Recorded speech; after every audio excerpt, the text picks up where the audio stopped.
Պարոն Աբրահամյան, մայիսի 4-ին և մայիսի 5-ին Երևանում երկու մեծ մասշտաբային գագաթնաժողովներ տեղի ունեցան, Եվրոպական քաղաքական համայնքի 8-րդ գագաթնաժողովը և ԵՄ Հայաստան առաջին գագաթնաժողովը։ Ես կխնդրեմ անդրադառնալ ռիսկերին, սա ինչ ռիսկեր է պարունակում Հայաստանի համար։ Հայաստանը կարող է և քաղաքականությունը վարել, իր հարաբերությունները համատեղել և ԵՄ-ի հետ և Ռուսաստանի հետ։ Գիտեք, մեկ բան է, թե դու ինչ ես հռչակում քո արտաքին քաղաքականության մեջ, մեկ այլ բան է, թե դու ինչ ես իրականում իրացնում։ Իհարկե, այս իրավիճակում այն ինչ հնչեցնում է Հայաստանի իշխանությունները եւ ինչ որ հնչեցան 2018-ից ի վեր, դրանք շատ հաճախ ոչ միայն հակասական են եղել, այլ հռչակված կուրսի լրիվ հակառակ հետևանքներին են հանգեցրել։ Ինչ վերաբերում է կոնկրետ տեղի ունեցած միջոցառմանը, ապա նորմալ կառավարությունների պայմաններում իհարկե կարելի է սրանից շահեր, պետական շահ քաղել, կարելի է քո ազգային նպատակները առաջ մղել եւ այլն, բայց Հայաստանի իշխանության համար այս փուլում կա մեկ գլխավոր նպատակ, դա իշխանությունը պահելն է եւ ընտրական process-ում սա պարզապես վերածվել էր նեղ թիմային շահերի եւ ըստ այդմ էլ քարոզությունը դրա շրջանակներում էր իրականացնում։ Ընդ որում եվրոպացիների համար էլ դա շատ ակնհայտ եւ նրանք դեմել չէին ընտրական process-ներում դառնալու Հայաստանի իշխանությանը սատարող մոտեցում, որը առաջին հերթին ունի գեոպոլիտիկ նշանակություն, որը մեկի համար նոր բան չեմ ասի, եթե հիշեցնեմ, որ օգտագործվում է նաև հարավային Կովկասը, այդ ու նաև հարավային Կովկասը Ռուսաստանի դեմ քաղաքականությունը, ագրեսիվ քաղաքականությունը իրականացնելու մասով եւ ամենամեծ պարանիքը այստեղ այն է, որ Հայաստանը այս իրավիճակում նաև իր գործողություններով դառնում է այդ հակասությունների կամ կոշտ դիմակայության դաշտ։ Կրկնում եմ, սա ոչ թե ասում եմ այն պատճառով, որ Հայաստանում է այդ միջոցառումը իրականացում, այլ որովհետև Հայաստանի իշխանությունը իր քաղաքականությունը բերում է, տեղավորում է այնպիսի մոտեցումների շրջանակներում, որտեղ ինքը այդ դիմակայության դաշտում ունի կոնկրետ դերակատարություն եւ ունի նաև process-ները, այսպես ասեմ, տաքացնելու որոշիչ դեր։ Եվ որն է այն կարմիր գիծը, որ Հայաստանի գործող իշխանությունը պիտի պահի ՌԴ-ի հետ հարաբերություններում, թե արդեն անցել է բոլոր կարմիր գծերը։ Գիտեք, Ռուսաստանը ինքը պետք է մտածի կամ հայտարարի Հայաստանի այս իշխանությունների հետ համագործակցության առումով կարմիր գծերը անցեցին, թե անցած չեն,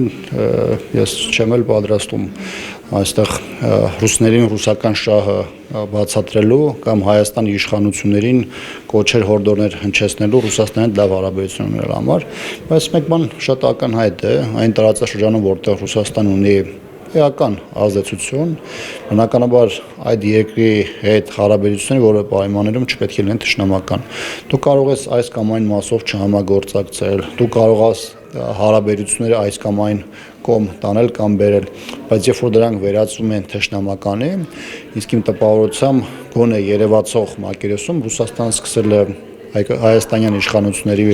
քաղաքականությունը այդպես ընդունել, բնականաբար դա կարող է քո երկրի համար էական սպառնալիքներ պարունակել։ Այստեղ խնդիրը նույնիսկ նրանում չէ, թե մեր խնդիրը Եվրոպա գնալն է, թե պայմանական եվրասիական տարածաշրջանում քաղաքականություն վարելն է, հատկապես երբ որ դուք այդ եւ-ի քաղաքականության մասին եք հարցնում։ Խնդիրը այն է առաջին հերթին, որպեսզի գործընկեր երկրների հետ լինես ազնիվ ու տարբեր process-ների հիմքում դնես ոչ թե այդ պահին քո համար կարևորություն ներկայացնող նեղ թիմային խաղը, այլ հաշվի առնես քո երկրի պետական շահը շատ ավելի երկարաժամկետ կտրվածքով։ Ինչպիսի հարաբերությունների մեջ է եղել Հայաստանը մինչ 2018 թվականը եվրոպական երկրների հետ, որովհետև այսօր իշխանությունը շատ է շահարկում, որ այսպիսի դեպք չի եղել, որ Եվրոպայից այսքան պատվիրակներ կան եւ նաեւ նշում են 50-ից ավելի պատվիրակի մասին եւ նաեւ այդ մասին կարծես թե այդ հարցում նաեւ նրանց աջակցեց Էմանուել Մակրոնը, նշելով, որ 8 տարի առաջ ոչ մեկ չէր գա Հայաստան։ Նախ եվրոպական միության հետ, առասարակ եվրոպական համայնքի հետ հարաբերությունների զարգացման եւ նաեւ այսօրվա շատ process-ների ֆունդամենտը դրվել է նախորդ կառավարության Սերժ Սարգսյանի ժամանակահատվածում եւ որի եզրափակիչ կամ հանգրվանային փուլը 2017 թվականի ՍԵՊԱ-ի համաձայնագիրն է եղել։ Այսօր որ խոսվում է այդ վիզաների ազատականացման մասին, խոսվում է ռեֆորմերի մասին, դրանք ամրագրված են եղել ՍԵՊԱ-ին համաձայնագրում, որը 2017 թվականին ստորագրվել է Սերժ Սարգսյանի կառավարության ժամանակահատվածում։ Սա մեկ։ Երկրորդը, ավելին ասեմ, եթե իրանք այդքան կարևորում են եվրոպական համայնքի հետ համագործակցությունը, ապա նույն 2017 թվականին առանձին կետ կար նաև Լեռնային Ղարաբաղի հակամարտության հետ կապված, որտեղ Եվրամիության անդամ երկրները ըստ էության իրենց դիրքորոշում էին արտահայտել Արցախի հարցի լուծման այն մոտեցման վրա, որը հիմնված էր հայտնի 3 սկզբունքների, այդ թվում ինքնորոշման իրավունքի իրացման վրա։ Այսինքն որևէ նոր բան տեղի չի ունեցել, որևէ հայտնագործություն տեղի չի ունեցել։ Պրոցեսը այնպես չէ, որ եվրոպացիների հետ աշխատանքը կամ համագործակցությունը դրանով էր սկսել։ Վարչապետների մակարդակով իսկ որևէ մեկը կարող է հերքել բոլոր այն նախագահների այցերը, որոնք միջև Նիկոլ Փաշինյանը տեղի ունեցել Ֆրանսիայի նախագահների նկատմամբ, նույն Իսպանիային Ֆրանսիան եմ ասում, նույն Սարկոզի այցը, Հոլանդիայի այցը, նույն Հոլանդիայի այցը, Ժակ Շիրակի այցը, այսինքն Հայաստանը Ֆրանսիայի հետ ունեցել է ավանդաբար ջերմ եւ բարձր մակարդակի հարաբերություններ, որը նաեւ ըստ այդմ արտացոլվել է